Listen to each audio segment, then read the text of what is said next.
Bom dia, meus irmãos. Nós vamos começar hoje a exposição do livro do profeta Isaías. É uma maratona. Quantos capítulos tem o livro de Isaías? Quanto? 66. 66. Quantos livros tem a Bíblia? 66? Tem certeza? 39 com 27, não é isso? Há muitos bons comentários sobre Isaías, publicado em português. Eu, preferencialmente, tenho uma obra que foi publicada pelos nossos irmãos da CPAD. Isaías, Deus salva pecadores, do Raymond. Raymond é a versão inglesa de Raimundo. Então o livro é Raimundo Ortland Jr. Ele é reformado. Então eu estou no caminho certo, porque eu gosto muito da Assembleia de Deus. Gosto dos meus irmãos pentecostais. Respeito eles, como os batistas, os metodistas, os históricos. E a CPAD tem publicado obras maravilhosas. Foi a CPAD que publicou recentemente aquele comentário do Matthew Henry, uma obra clássica de um pastor reformado. É uma coleção de peso que todo crente deveria ter, porque é devocional exegético. Tá certo? E eu dou graças a Deus pelo ministério da CPAD e das Assembleias de Deus do Brasil, a maior denominação histórica pentecostal. E Deus tem usado esses irmãos no interior do Brasil, onde presbiteriano não vai, porque presbiteriano é chique. Você chega lá, tem uma Assembleia de Deus, uma loja das Casas Pernambucanas e uma agência da Caixa, né? Mas nós vamos estudar hoje Isaías. Abra o texto de Isaías, capítulo 1, versículo 1. Vamos ler juntos? Isaías 1:1, o que diz? Visão de Isaías, filho de Amós, que ele teve a respeito de Judá e Jerusalém, nos dias de Uzias, Jotão, Acás e Ezequias, reis de Judá. Esse versículo aqui tem bastante informações históricas para nós. Primeiro, o texto começa dizendo visão de Isaías. Grife essa palavra aí. Então, o que é o livro de Isaías? O livro de Isaías é uma coletânea de suas profecias. E essas coletâneas, essas profecias reunidas, formam um livro que se chama Visão de Isaías. Tá certo?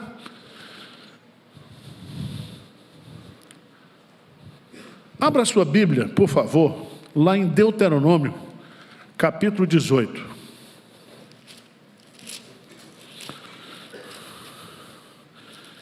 Eu tenho que estudar, né, para dar aula. E eu tenho que de vez em quando citar hebraico, grego, para impressionar vocês. Porque senão fica só o príncipe aqui dando aula bonita aqui. Hein, Tinha? Estou com saudade dele, o homem está no Canadá.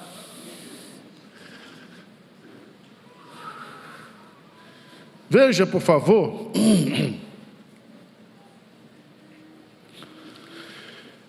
Deuteronômio capítulo 18, a partir do versículo 14, diz assim: porque estas nações que hás de possuir elas ouvem o quê? Prognosticadores e porém a ti, o Senhor teu Deus, não permitiu o quê? Então você não deve ouvir o quê?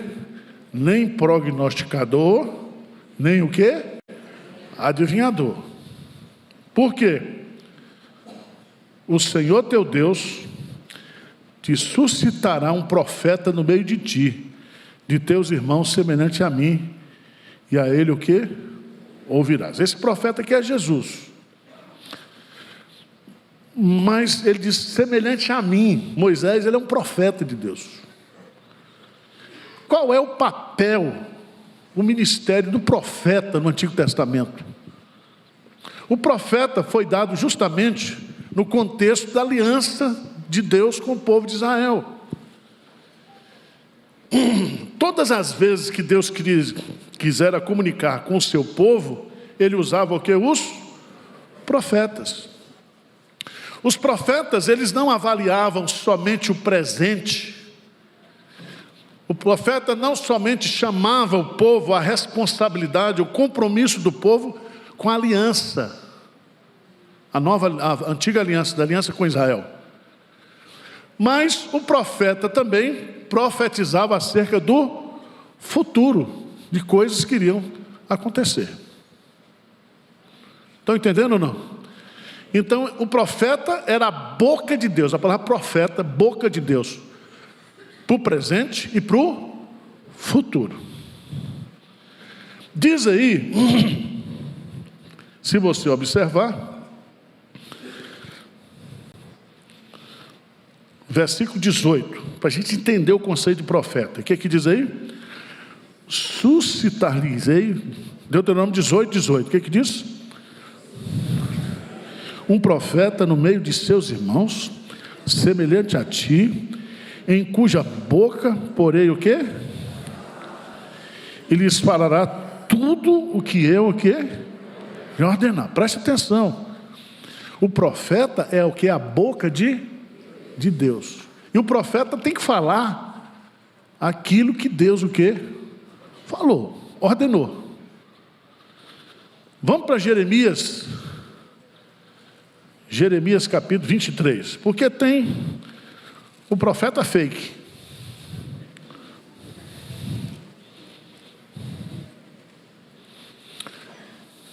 Sabia disso?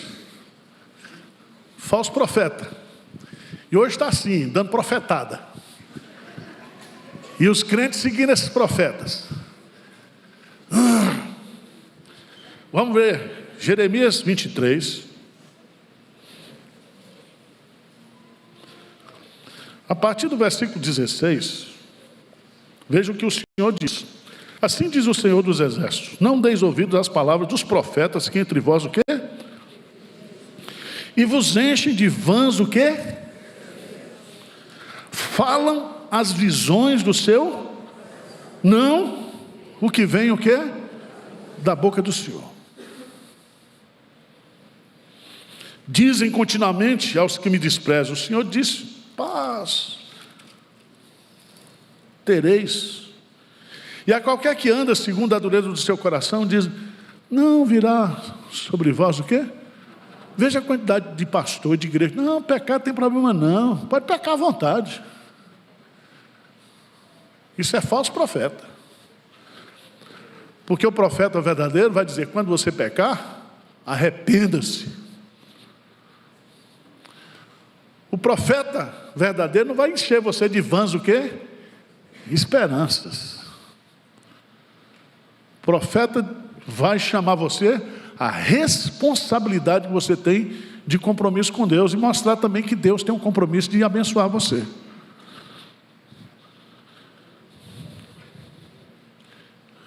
Veja lá no versículo 28 de Jeremias 23. Vamos lá juntos? 23, 28 e 29. Vamos ler juntos? O profeta que tem sonho, conte-o apenas. Mas aquele em quem está a minha palavra, fale a minha palavra com verdade. Que tem a palha com trigo, diz o Senhor. Não é a minha palavra fogo, diz o Senhor, e martelo, que esmiuça a penha? Portanto, eis que eu sou contra esses, diz o Senhor, que furtam as minhas palavras, cada um ao seu companheiro.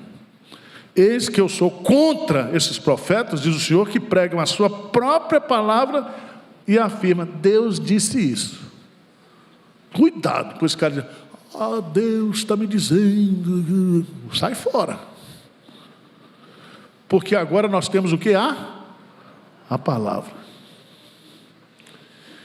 E segundo o ensino do Novo Testamento, o último dos profetas, quem foi?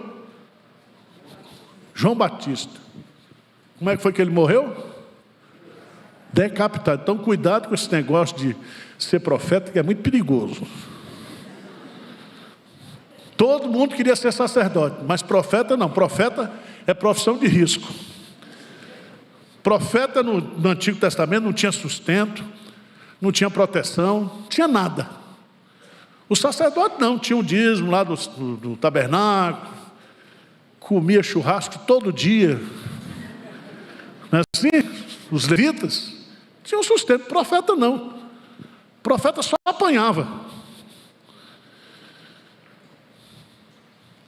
Agora vamos lá. O livro de Isaías é chamado de visão de Isaías. Tem uns caras que são entendidos, assim, tem uns comentaristas assim: não, o livro de Isaías, ele não foi escrito por um Isaías só. 2 ou 3 Isaías existiram. Chama de Deutero Isaías e Trito Isaías. Não é verdade isso. Tá certo? Quem conhece literatura portuguesa? Já leu Fernando Pessoa? Fernando Pessoa, ele tinha uns pseudônimos. Era um só, com vários pseudônimos. Mas Isaías não, é um só. Vou provar isso para vocês. Abra a sua Bíblia lá em João, Evangelho de João, capítulo 12. João 12, 37 a 41. A explicação da incredulidade dos judeus.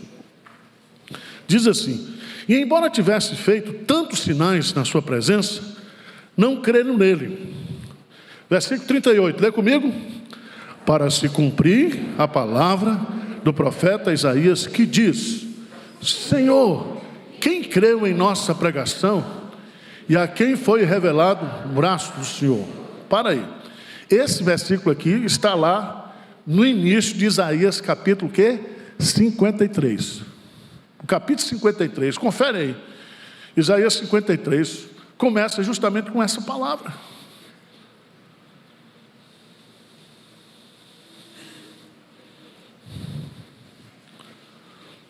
Acharam? Conferiram? Voltamos para o texto. João 12, 39. Por isso não podiam crer, porque Isaías disse ainda. É o mesmo Isaías. O Isaías que escreveu Isaías 53 vai dizer ainda: cegou-lhe os olhos, endureceu-lhes o coração, para que não vejam com os olhos, nem entendam com o coração, e se convertam e sejam por mim no quê? Isto, o que diz? Disse Isaías, porque viu a glória dele e falou o que a seu respeito. Então, esse versículo aqui está lá em Isaías, capítulo 6, versículo 10. Ou seja, o mesmo Isaías do capítulo 6 é o mesmo Isaías do capítulo quê? 53. Então, nada de 2 Isaías, é um só. Vocês estão entendendo ou não? Eu estudei para dar aula.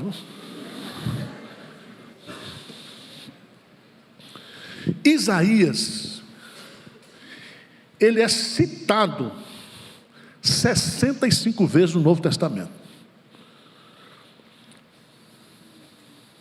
65 vezes. Isaías, presta atenção, quando a igreja começou, ministério de Jesus, depois o ministério dos apóstolos, não tinha o Novo Testamento. Você sabia disso, né? O Novo Testamento, ele vai ficar pronto no final do primeiro século. Tinha as cartas que circulavam, as cartas de Paulo. O primeiro evangelho que foi escrito foi o evangelho de Marcos.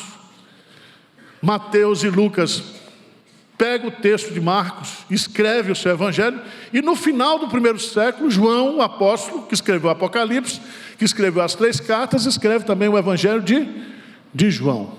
Qual era o livro que os cristãos do primeiro século, da igreja primitiva, usavam para evangelizar? Isaías. Estão entendendo o que eu estou dizendo?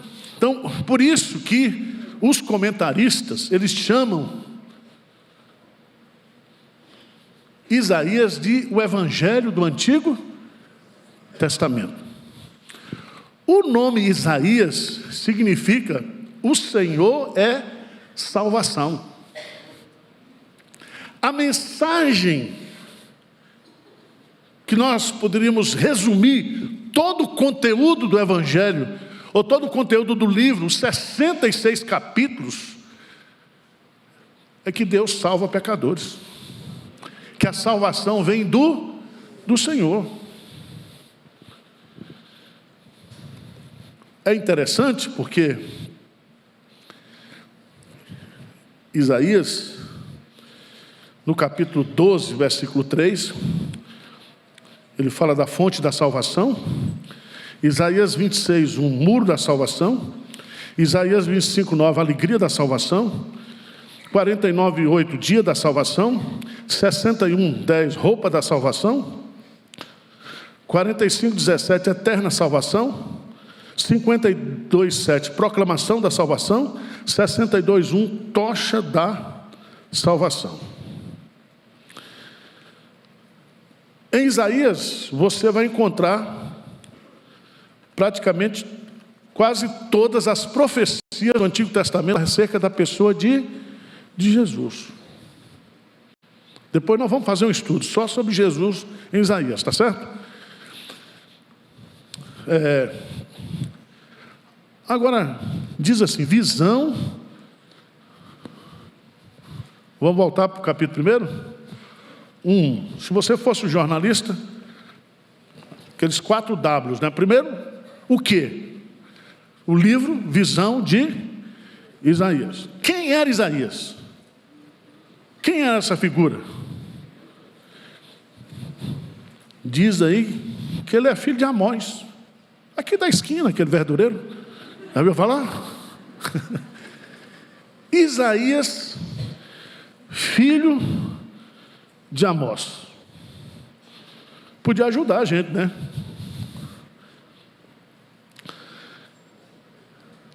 Esse Amós, segundo a tradição rabínica, aqui uma nota de rodapé. Quando você vai a Jerusalém, você sabe que houve aquela descoberta lá em Qumran, aquelas cavernas no Mar Morto, dos livros do Antigo Testamento. E lá no Museu de Jerusalém, tem uma cópia do livro completo de Isaías, que foi encontrado lá no Mar Morto. E o texto lá bate justamente com o texto que está aqui.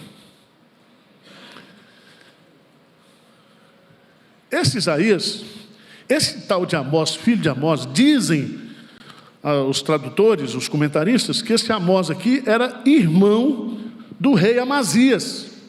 Significa que Isaías, ele era um profeta chique. Ele era um profeta ligado à família, o quê? Real. Ele era o profeta dos palácios. Veja o que vai aparecer sobre ele aí.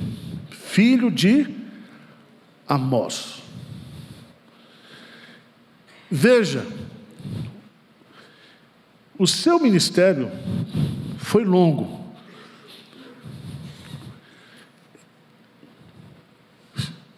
Antes de falar sobre isso, eu queria que você lesse comigo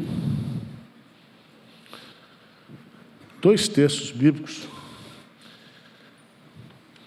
Isaías 7, versículo 3. Isaías 7, 3. Diz que esse Isaías era casado e tinha pelo menos 2 filhos. E ele morava em Jerusalém. Isaías capítulo 7, no versículo 3, o que é que diz aí? Disse o Senhor a Isaías: agora sai tu com teu filho, que se chama o resto volverá, ao encontro de Acais, que está na outra extremidade do aqueduto do açude superior, junto ao caminho do campo do... Veja bem, aqui está um nome para você botar no seu filho. Um resto que volverá. Ele tinha um filho. Veja que o profeta sofria porque ele tinha que encarnar o quê? A mensagem. A situação de Oséias. Deus diz para Oséias: casa com a prostituta. Essa prostituta vai trair você. Você vai ser o profeta mais chifrudo.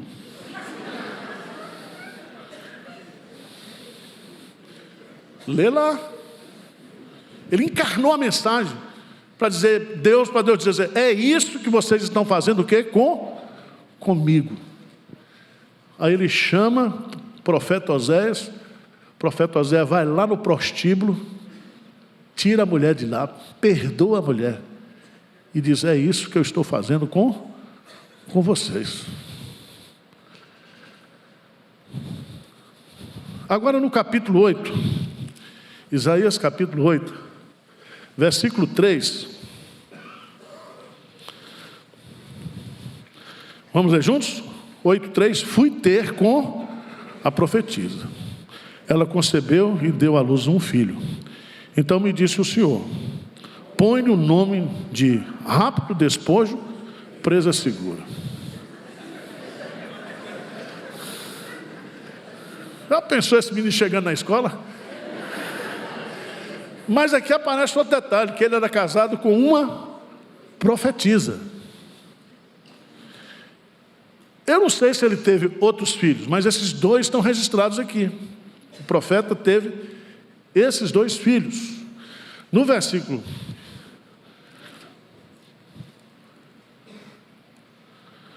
18,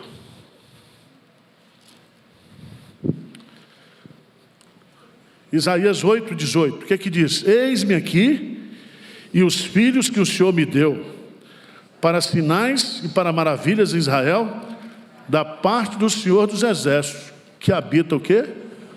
No Monte Sião. Então, Isaías, ele era casado e provavelmente, pelo menos a gente sabe que ele teve o quê? 2 filhos. Ele morou especificamente em Jerusalém. Agora é importante a gente entender também que ele teve um ministério muito longo. Veja Isaías capítulo 1, que ele vai profetizar nos dias do rei, o quê? Uzias, Jotão, Acais e Ezequias. Olha, ele passou praticamente por esses 4 reis. Não morreu, Ezequias morreu primeiro. Ele entrou. Quem foi o sucessor de Ezequias? Manassés. E Manassés foi um rei ruim. E provavelmente, quem matou o profeta Isaías foi Manassés. E lá, abra a sua Bíblia, por favor, em Hebreus, você vai descobrir. 11:37. Hebreus 11:37. Diz assim: foram apedrejados, provados, cerrados pelo meio, mortos a fio de espada, andaram peregrinos vestidos de peles de ovelhas e de cabras, necessitados, afligidos e o quê?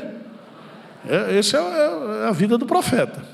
Esse cerrado ao meio aí, grife aí, cerrado ao meio. cerrado pelo meio. Se aplica a Isaías. Ele foi o quê? Cerrado ao meio. Eu não sei se foi assim, de cima para baixo, ou se foi assim. Mas foi cerrado.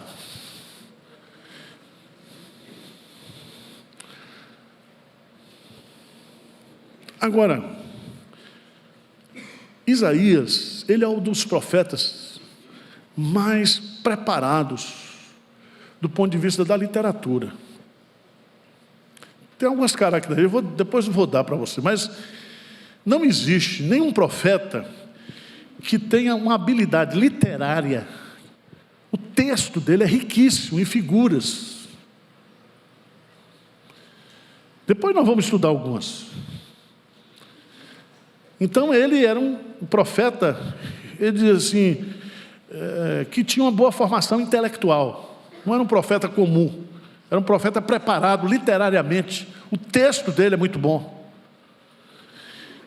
E ele também, não sei se eu posso usar essa palavra, um profeta patriota. Que patriota hoje é palavrão, né? Patriota.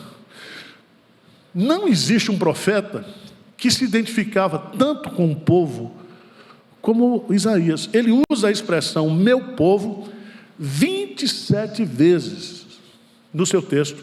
E todas as vezes que ele usa essa expressão meu povo, ele está pedindo ao povo para voltar-se para Deus, porque ele amava o seu povo. Ele queria o melhor para o seu povo. Por isso que ele é chamado por alguns comentaristas de o profeta patriota. Mas eu quero, irmãos, chamá-los aqui para o capítulo 6. Vamos estudar o capítulo 6 hoje.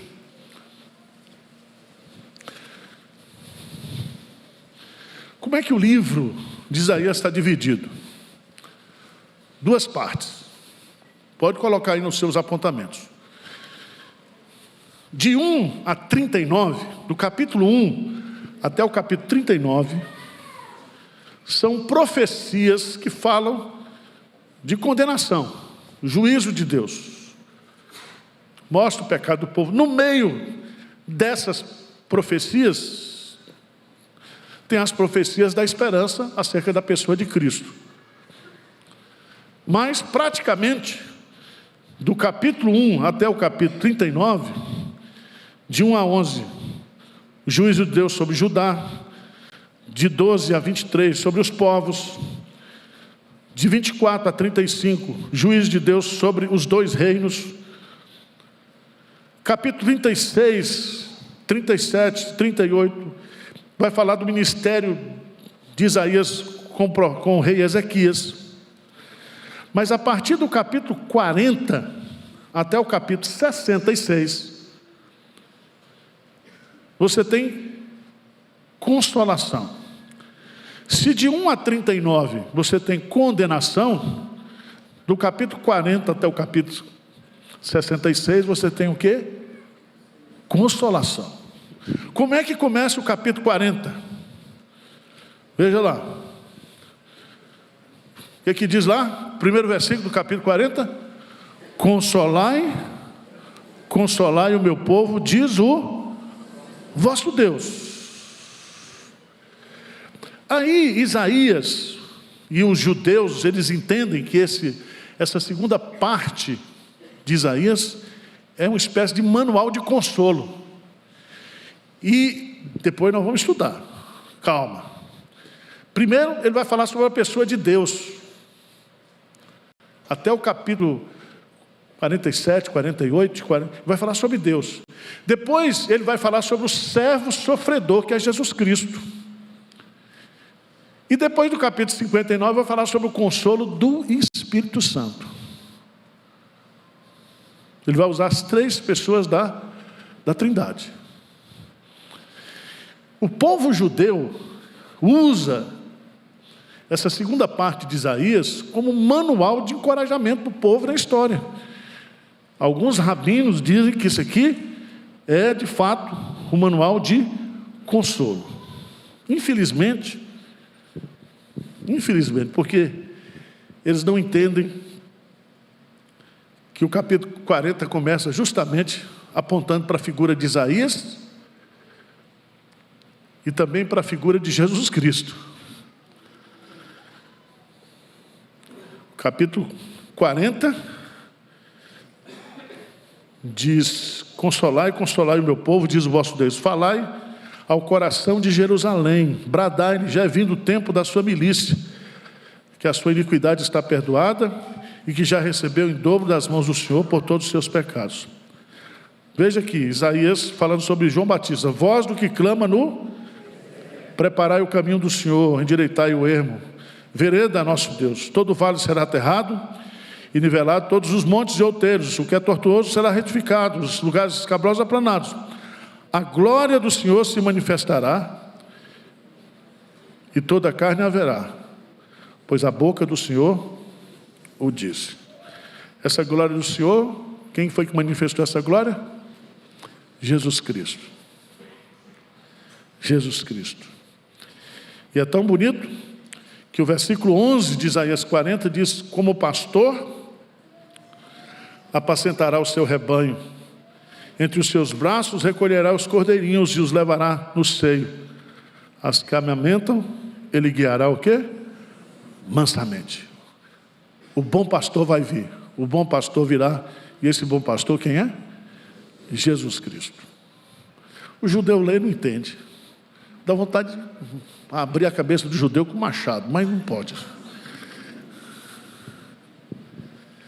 Isaías 6, vamos só falar um pouquinho aqui sobre o chamado de Isaías.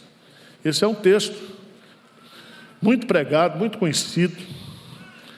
Aliás, pegaram esse texto de Isaías e fizeram a base da liturgia presbiteriana. Começa com adoração, contrição, perdão de pecados, aí Deus fala, edificação, e no final consagração. Se você pegar o manual, o Inário Novo Cântico, você vai ver que os organizadores do Inário usaram justamente esse texto de Isaías 6 para estruturar o Inário. E muitas igrejas presbiterianas só usam Isaías 6 como modelo de culto. Nós somos diferentes, nós usamos vários textos. Porque todo culto tem adoração, todo culto tem confissão de pecado, todo culto tem perdão, todo culto Deus fala, e todo culto o crente tem que se consagrar. É ou não é? Não importa se é no meio, no começo ou no fim. Às vezes a gente começa com contrição e termina com adoração. Esse texto de Isaías é o registro do chamado do profeta. Quando é que o profeta Isaías foi chamado? 6:1, o que diz aí? No ano da morte do rei Uzias. Então ele foi chamado por Deus no ano da morte do rei Uzias. Quem é esse camarada? Eu queria que você fosse lá para 2 Crônicas, capítulo 26. O ano da morte do rei Uzias foi o ano 686. Vamos lá para 2 Crônicas 26. Pra você entender direitinho, tá? Vocês estão vendo que eu estudei ou não? Está dando para impressionar? Eu estudei.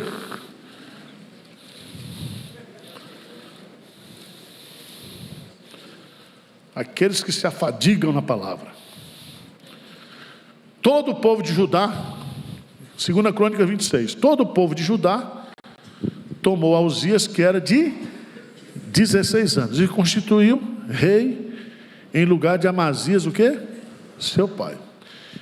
Aí diz que ele edificou Elate, restituiu a Judá, depois que o rei descansou com seus pais. Uzias tinha 16 anos, quando começou a reinar.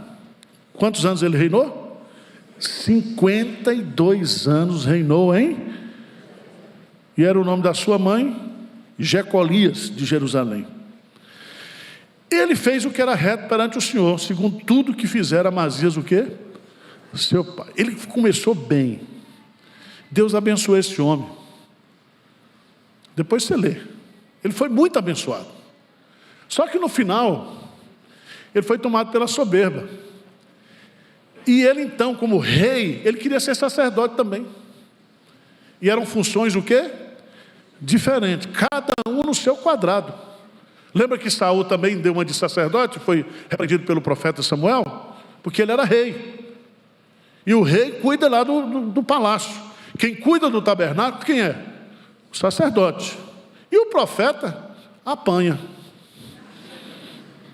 Porque fica lá falando a vontade de Deus para o rei, confrontando os sacerdotes, confrontando o povo. Porque ninguém queria ser profeta, não.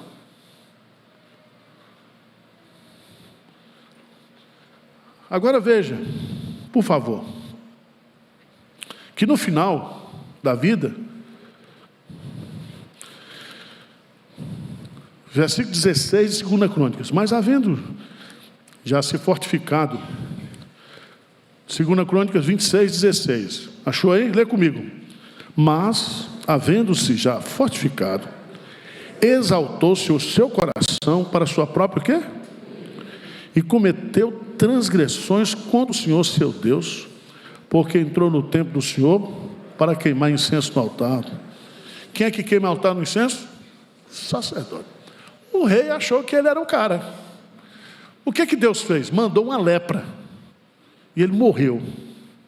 Diz o texto. Versículo 21, veja lá. 2 Crônicas 26, 21. O que diz? Assim ficou leproso o rei Uzias até o dia da sua morte.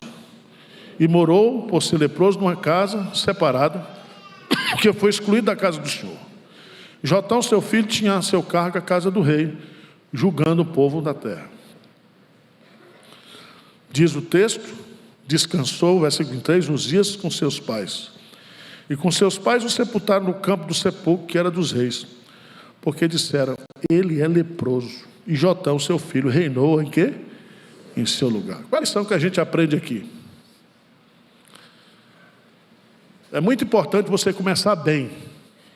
Mas é mais importante você o quê? Terminar bem.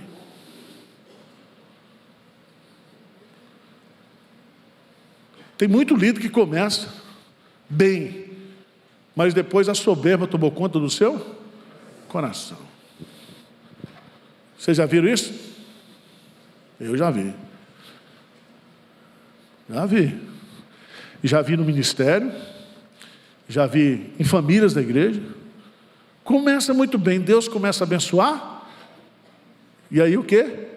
A soberba toma conta do quê? No coração. Eu me lembro de uma família muito pobre da igreja de Pinheiros.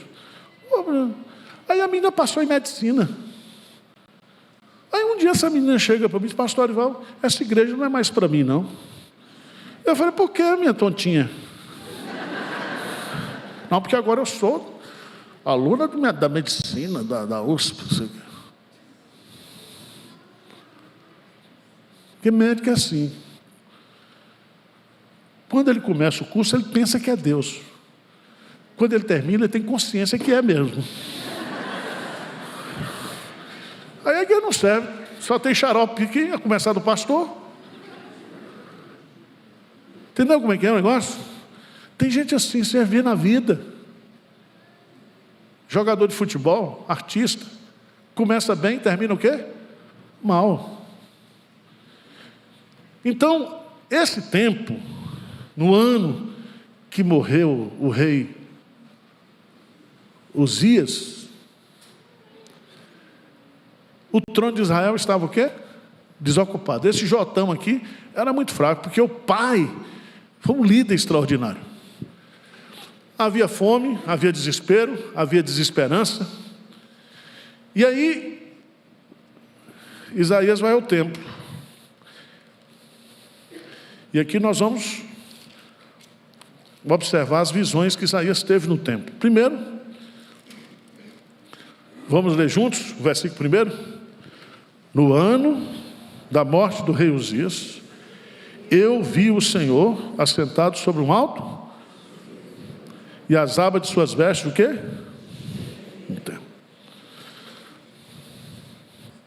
Irmãos, primeira coisa que eu e você como crente devemos ver é que Deus, o quê? Reina.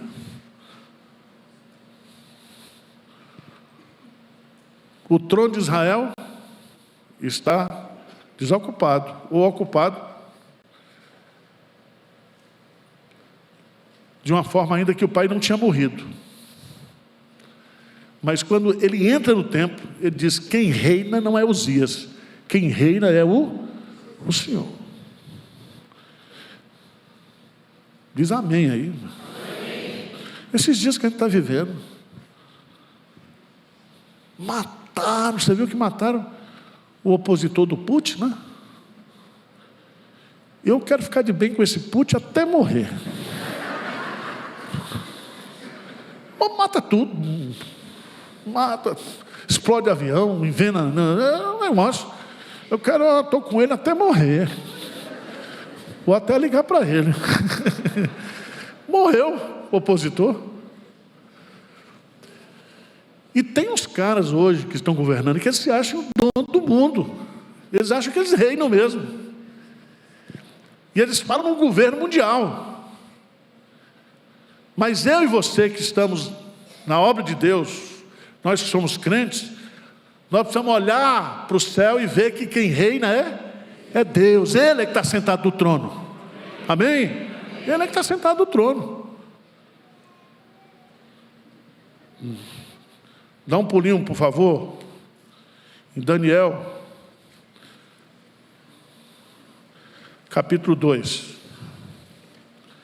Daniel, capítulo 2.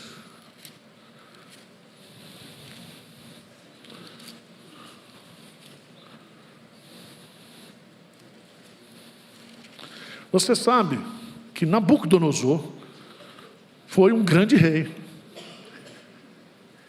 E ele foi o rei da potência mundial, a Babilônia. E toda a potência mundial, geralmente os reis, eles são tomados por soberba.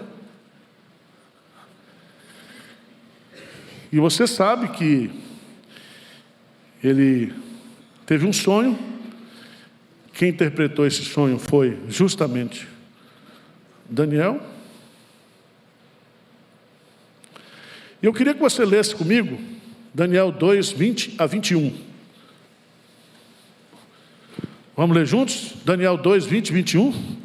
Disse Daniel: seja bendito o nome de Deus de eternidade a eternidade, porque dele é a sabedoria e o poder. É ele quem muda o tempo, as estações, remove reis, estabelece reis. Ele dá sabedoria aos sábios e entendimento. Ele revela o profundo e o escondido. Conhece o que está em trevas, e com ele o que mora? A luz. Nabucodonosor achou que ele era o dono do mundo. Aí Deus manda uma doença, que eu estudei sobre loucura na Bíblia. Foi um estudo de caso pessoal.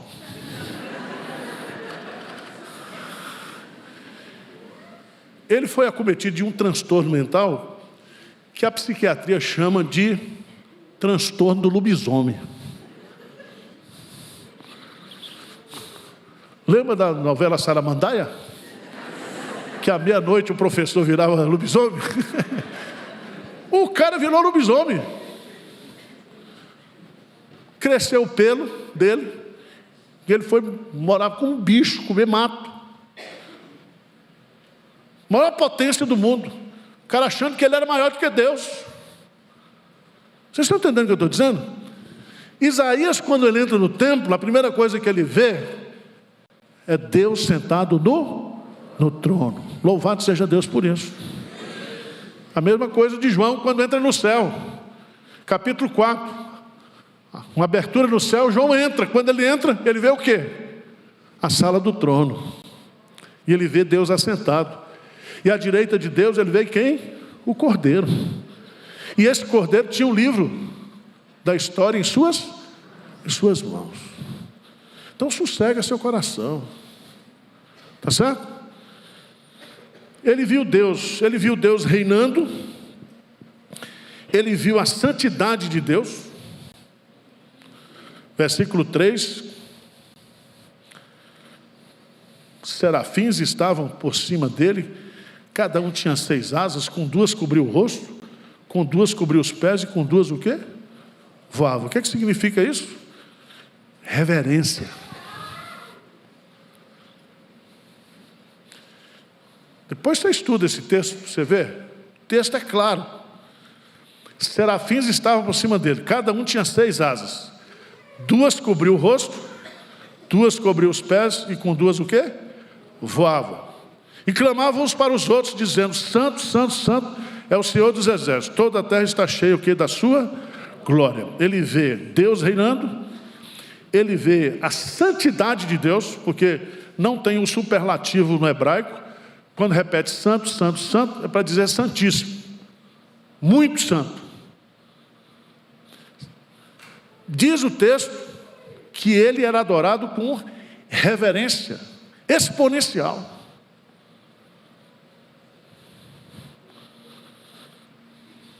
Ele viu como Deus é adorado de forma o quê? Reverente. Está faltando isso hoje, não é isso? Tá. Faltando reverência. Tem uns caras que chamam Deus até de você. Tudo bem, ele tem essa intimidade, eu respeito, mas diz o texto claramente que os serafins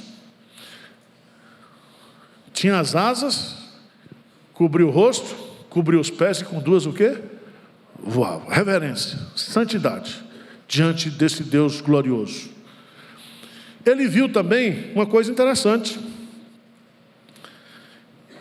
A última parte do versículo 3: toda a terra está cheia o que? Da sua glória. Toda a terra está cheia da sua glória. Os céus proclamam o quê? E o firmamento anuncia as obras das suas. Deus é glorificado no universo.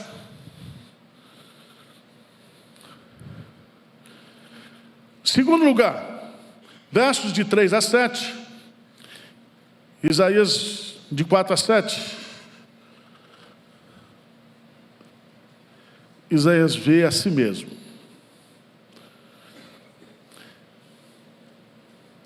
As bases do limiar se moveram, versículo 4, a voz do que clamava, e a casa se encheu de fumaça.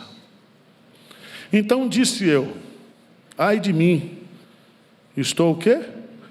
Perdido. Então, quando você contempla a santidade de Deus, consequentemente você reconhece a sua o quê? Pecaminosidade. Por isso que João Calvino coloca nas suas institutas, na abertura das suas institutas, que a vida cristã se resume a essas 2 coisas: conhecer a Deus e conhecer o quê? Assim mesmo. Quando você conhece a santidade de Deus, você conhece o quanto você é o quê? Pecador.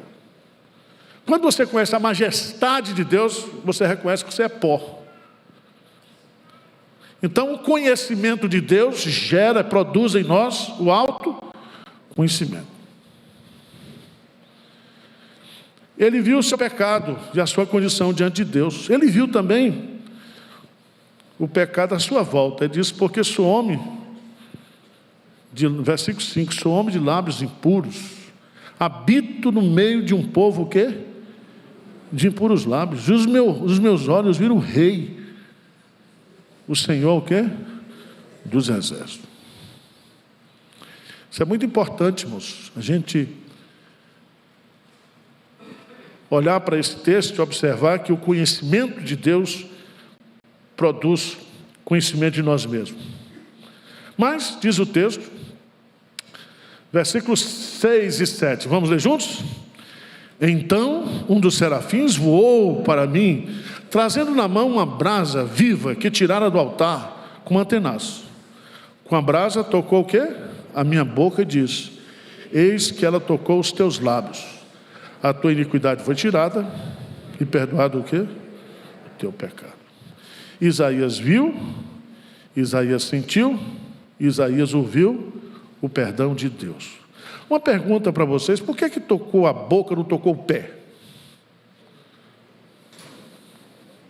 Por que o serafim tocou na boca dele? Está difícil? Por quê? O que é o profeta? A boca de Deus. Simbolicamente está dizendo: eu estou santificando a sua boca, santificando o seu coração.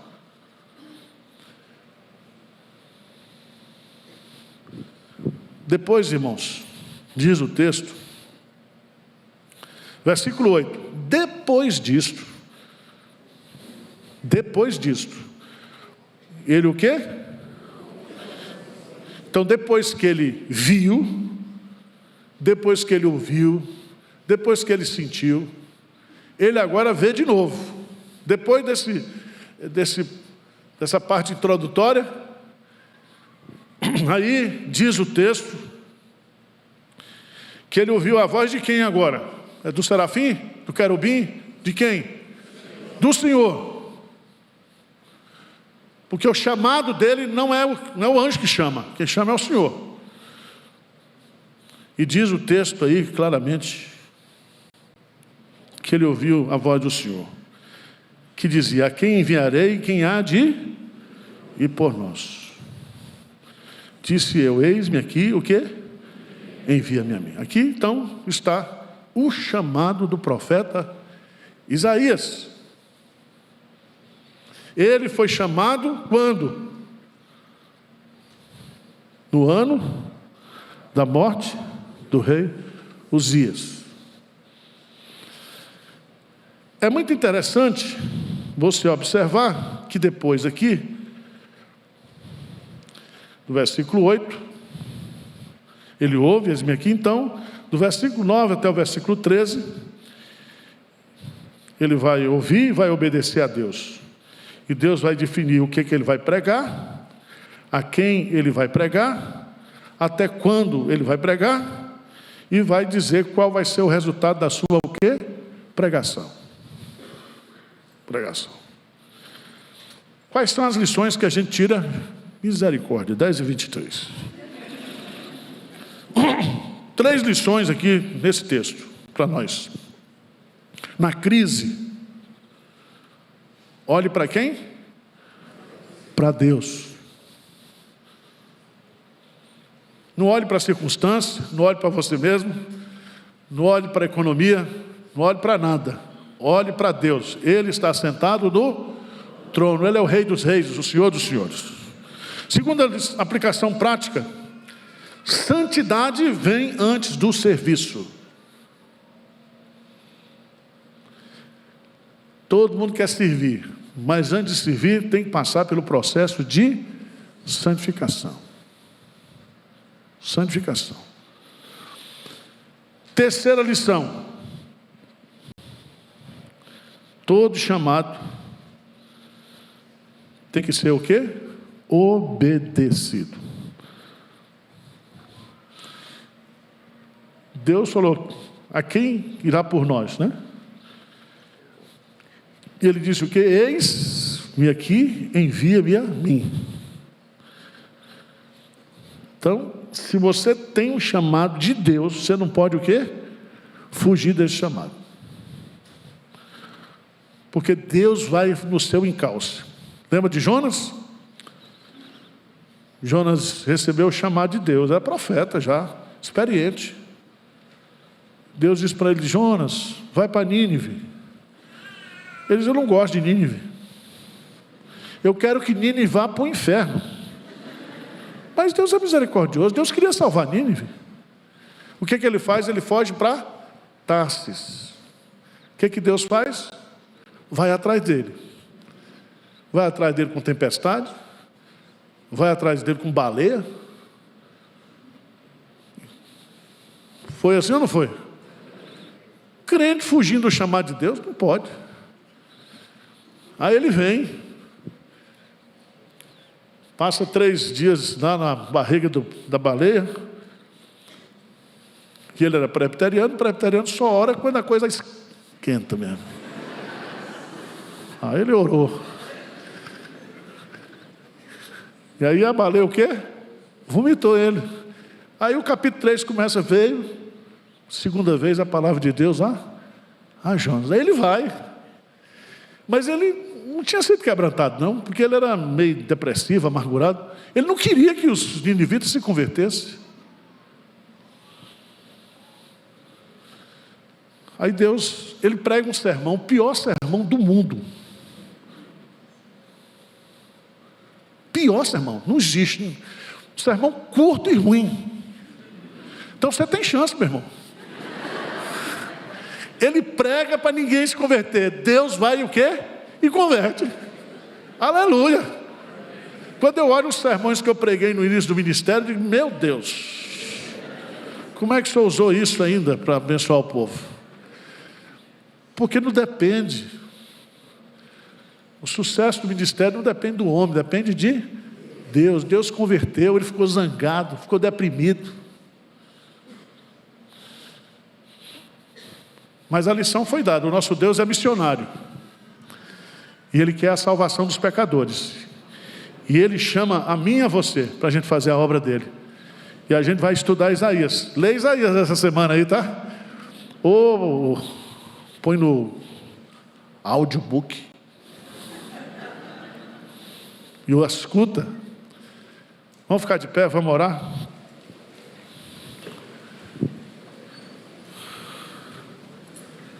O que vocês acharam da aula hoje? Tivesse aqueles negocinhos, boca para baixo, boca para cima, e você dava o quê? Da Drogazil. Eu estudei, viu? Eu vou caprichar semana que vem, tá bom? Senhor Deus, nós não somos tão pequenos diante da Tua grandeza. E a Tua palavra é tão maravilhosa, eterna. E nós nos curvamos humildemente diante da autoridade do Senhor e da Tua palavra. Que ao estudarmos esse livro de Isaías, esse livro venha nos inspirar.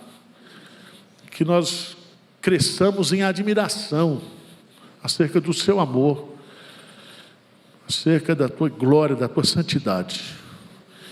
E que nós possamos também nos inspirar na vida de Isaías, a sermos crentes obedientes ao Senhor. Essa é a nossa humilde oração em nome de Jesus. Amém.